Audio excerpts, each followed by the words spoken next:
Dialogando con el padre Raúl Sánchez. Esta mañana estaba viendo un video y de esos que hablan sobre el Evangelio de la prosperidad. Y escuchaba a la jovencita con recta intención y seguramente muy convencida de lo que estaba diciendo. Creo que sentía que en su corazón verdadero compromiso y convencimiento de lo que estaba diciendo.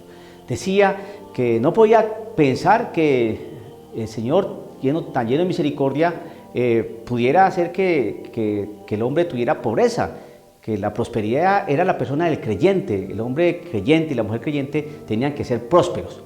Es decir, el verdadero cristiano tenía que ser próspero. Escuchaba este tipo de aseveración y yo decía, ¿qué clase de evangelio es ese? Ese no es el evangelio de nuestro Señor Jesucristo, es un evangelio, ¿no?, dado, otorgado, ofrecido por aquellas sectas protestantes que lo que buscan es lucrarse, donde su único fin es el negocio.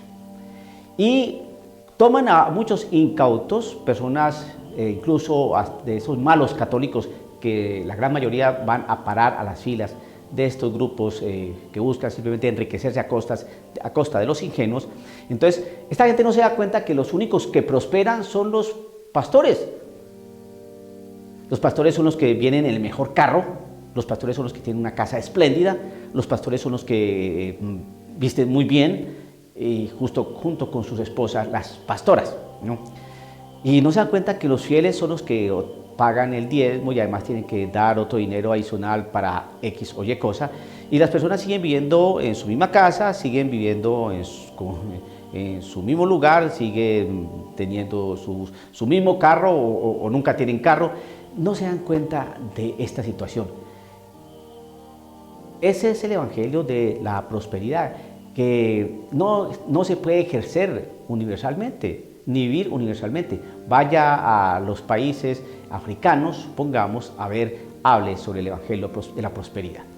Vaya a nuestras zonas marginales de nuestros países latinoamericanos, tercermundistas, y lleve el evangelio de la prosperidad a estas clases menos favorecidas para ver cómo es la cosa. Sin embargo, esta gente le queda más fácil porque juegan con la ignorancia del pueblo.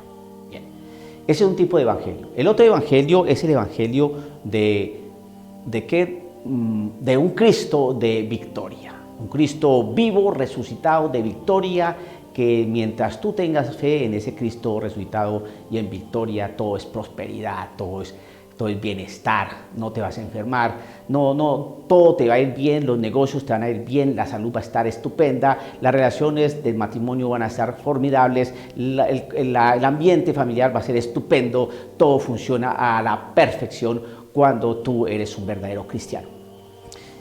Ese evangelio también es un evangelio mentiroso. ¿Por qué? Porque no existe ningún basamento para que sostenga la teología de la prosperidad, el evangelio de la prosperidad, ni existe ningún fundamento y basamento en concreto que soporte ese Cristo de victoria, ¿no?, ese Cristo invencible, ¿no?, y que vive así de acuerdo a ese mensaje cristiano. Es una persona que va a estar estupendamente bien. No, el evangelio de nuestro Señor Jesucristo es el evangelio donde el Señor manda a predicar, a hacer discípulos, y a hacer discípulos implica hacer proselitismo. Hice un video hace poco sobre la cuestión del proselitismo y entonces tiene que uno aclarar, bueno, es que hay proselitismo positivo, proselitismo negativo.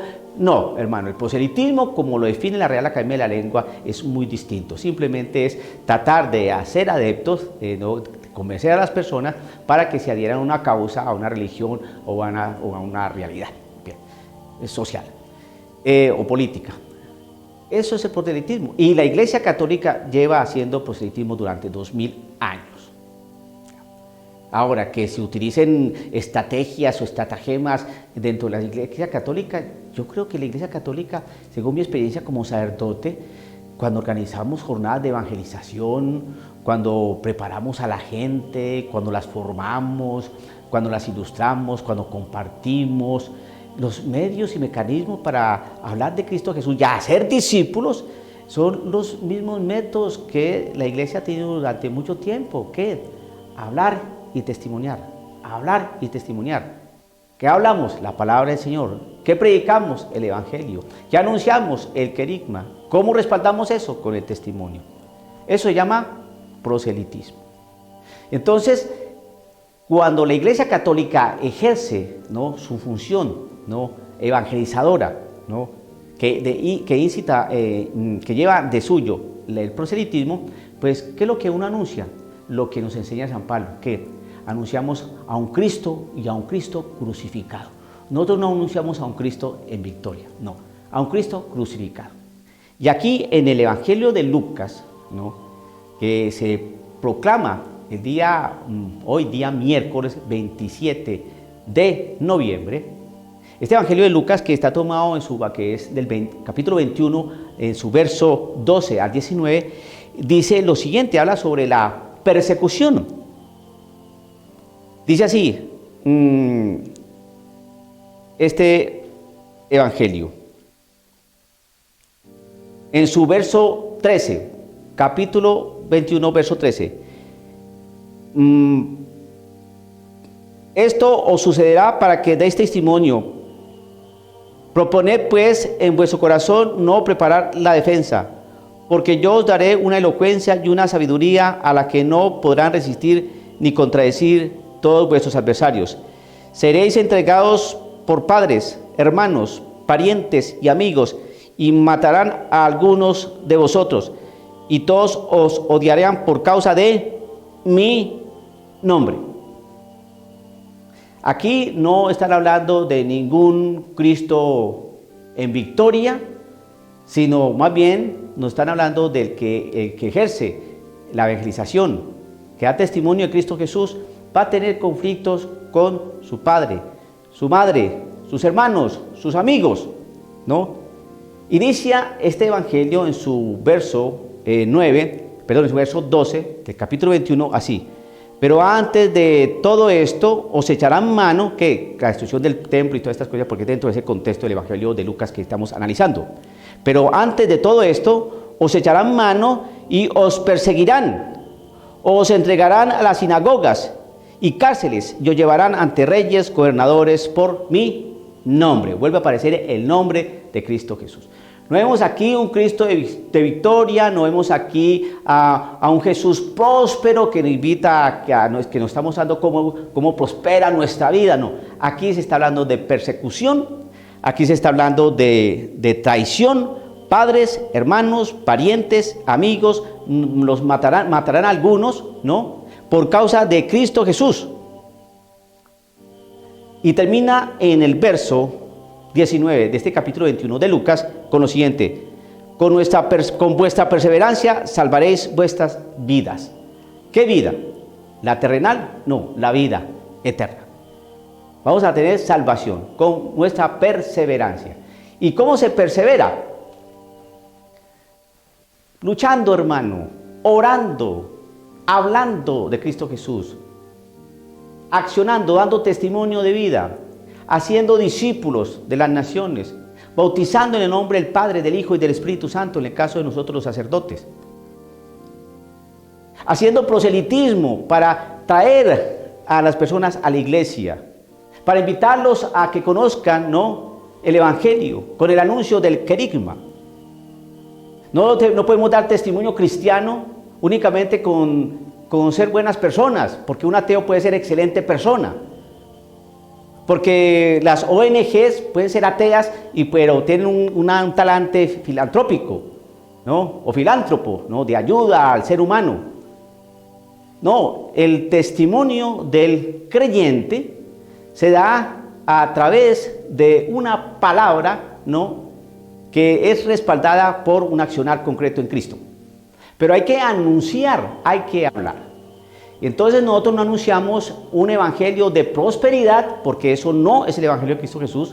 No anunciamos un evangelio de un Cristo triunfante y vivo, sino anunciamos un Cristo crucificado, un Cristo que padece por obediencia a su Padre, que murió en la cruz por nosotros, sangrado, escupido, vituperado, excluido, ¿no? Constreñido y burlado. Y por último, muerto. Esa es la suerte del cristiano. El que sigue a Cristo va a sufrir la misma suerte. El Señor lo dice en su palabra: si eso lo hicieron conmigo, ¿qué no irán a hacer con ustedes? Por lo tanto, todos aquellos evangelios de prosperidad y de un Cristo vivo y resucitado, aleluya, hermano, ese no es el evangelio de nuestro Señor Jesucristo. Es un evangelio protestante. Nunca se le olvide este evangelio de Lucas, capítulo 21, del verso 1 en adelante. Nos hablan de persecución, nos hablan de traición por causa de Cristo Jesús. No nos hablan de prosperidad, ni nos hablan de un Cristo en victoria y con poder. No. Todo esto va unido a lo que enseña San Pablo. Nosotros predicamos a un Cristo y a un Cristo crucificado. Por eso la persecución y por eso la traición. Porque a nadie le gusta predicar, ¿no?, este tipo de evangelio. Dialogando con el padre Raúl Sánchez.